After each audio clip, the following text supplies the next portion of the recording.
Hello friends, स्वागत है आपका आज के इस वीडियो में। आज हम बात करेंगे कि आपके पोर्टफोलियो में कितने म्यूचुअल फंड होने चाहिए।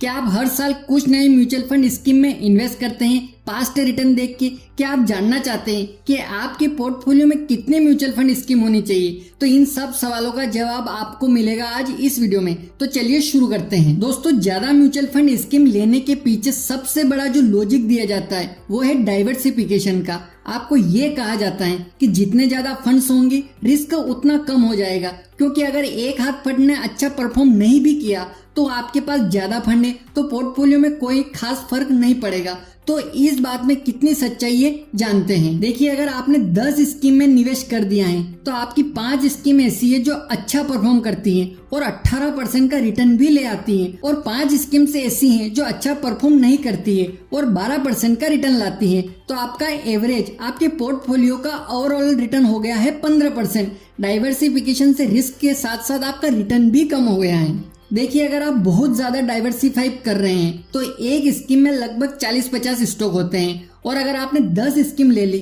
तो ऐसे में आपके पोर्टफोलियो में तो सारी स्कीम के स्टॉक मिला के कुल 300-400 स्टॉक हो जाएंगे। तो एक तरीके से आपने पूरे मार्केट को ही खरीद लिया, यानी पूरे मार्केट के हर सेगमेंट में आपका पैसा लग गया।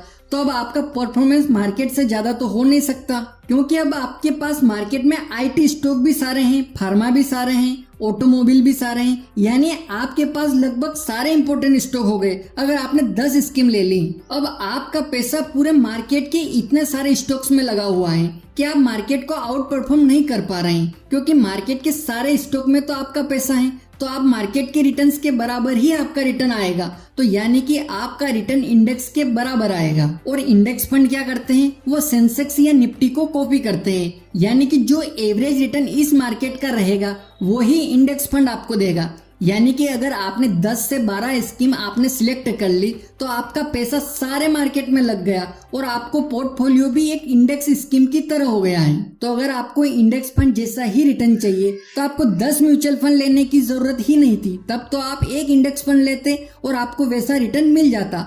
तो इसलिए अगर आप एक्टिवली मैनेज फंड में इन्वेस्ट कर रहे हैं तो आपका गोल होता है मार्केट से, यानी इंडेक्स फंड से ज्यादा रिटर्न कमाना। और आप ये संभव भी कर सकते हैं, क्योंकि अभी भारत की इकोनॉमी ग्रोइंग है, यहाँ पर अभी काफी संभावनाएं हैं। ऐसे में यहाँ अंडर वैल्यूड स्टॉक ढूंढना जो आगे तेजी से ग्रो करेंगे किसी दूसरे डेवलप कंट्री के मुकाबले आसान है। इसलिए आपका गोल होना चाहिए 17 से 18% रिटर्न कमाना, क्योंकि 15% रिटर्न तो मार्केट भी दे देता है, जो अगर आपने 10 स्कीम्स ले ली तो आपको कभी नहीं मिल पाएगा। इसलिए आपको स्कीम कम चुननी होगी और अच्छी चुननी होगी। तो 8-10 स्कीम में बैलेंस करने की बजाय आपकी एनर्जी लगनी चाहिए अच्छी स्कीम सिलेक्ट करने में। तो ज्यादा म्यूचुअल फंड स्कीम नहीं, कम म्यूचुअल फंड स्कीम लो और 2 या 3 अच्छी क्वालिटी की स्कीम सिलेक्ट कर लेने से आपका पोर्टफोलियो अच्छा बन जाता है और उससे ज्यादा स्कीम की जरूरत भी नहीं है। लेकिन हाँ, ये जानना जरूरी है कि आपकी रिस्क प्रोफाइल कितनी है। क्या आप ज्यादा रिस्क लेके बहुत ज्यादा रिटर्न कमाना चाहते हैं, या आप थोड़ा कम रिस्क लेना चाहते हैं, भले ही रिटर्न 1-2% कम आए तो आपको चलेगा। दोस्तों, म्यूचुअल फंड में भी 3 टाइप की स्कीम होती है या 3 टाइप के इन्वेस्टर होते हैं, बहुत अग्रेसिव इन्वेस्टर, मॉडरेट इन्वेस्टर और कंजर्वेटिव इन्वेस्टर। जो अग्रेसिव इन्वेस्टर हैं उसको हाई ग्रोथ चाहिए और वो ज्यादा रिस्क भी ले सकता है। ये बेसिकली जो यंग लोग हैं जिनके पास 30-40 साल की इन्वेस्टिंग टाइम पीरियड बाकी है, उनके लिए ये प्लान सही रहते हैं। तो अब इन्हें क्या करना चाहिए?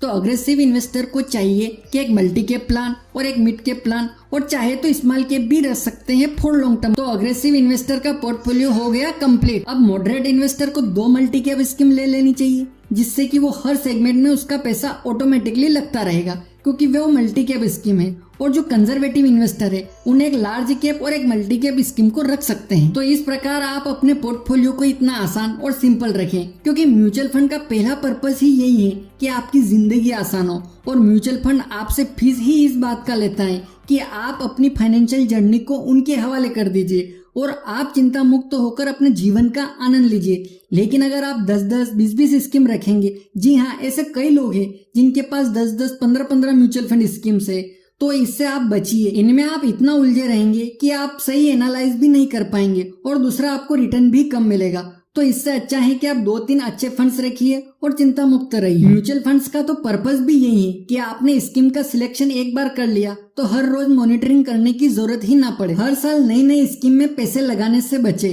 आपके पोर्टफोलियो में नंबर ऑफ स्कीम बढ़ती जाती है जिसके कारण आपका रिटर्न भी अफेक्ट होता है और कई बार पिछले साल की टॉप स्कीम को देख के उसमें पैसा लगा देते हैं। फिर इस साल उस स्कीम ने परफॉर्म नहीं किया तो अगले साल हम एक नई स्कीम चुन लेते हैं। ऐसे करके 4-5 सालों में हमारे पास में बहुत ज्यादा स्कीम इकट्ठी हो जाती है। तो सिर्फ पास्ट रिटर्न देख के स्कीम को सिलेक्ट मत करें। अब सवाल ये आता है कि कैसे की जाती है अच्छी स्कीम सिलेक्ट, कैसे आप चुन सकते हैं अपने लिए एक अच्छी स्कीम। तो इसके लिए मैं अपने अगले वीडियो में आपको पूरा डिटेल में बताऊंगा कि कैसे आप अपने लिए एक अच्छे म्यूचुअल फंड स्कीम को सिलेक्ट कर सकते हैं। वीडियो आने के बाद उसका लिंक आपको इस वीडियो के आखिरी में मिल जाएगा। दोस्तों, आप म्यूचुअल फंड में इन्वेस्ट कर रहे हैं या करना चाहते हैं तो एनजे वेल्थ के साथ अपना अकाउंट ओपन करके म्यूचुअल फंड में इन्वेस्टमेंट शुरू कर सकते हैं। इसका लिंक आपको वीडियो के डिस्क्रिप्शन में मिल जाएगा।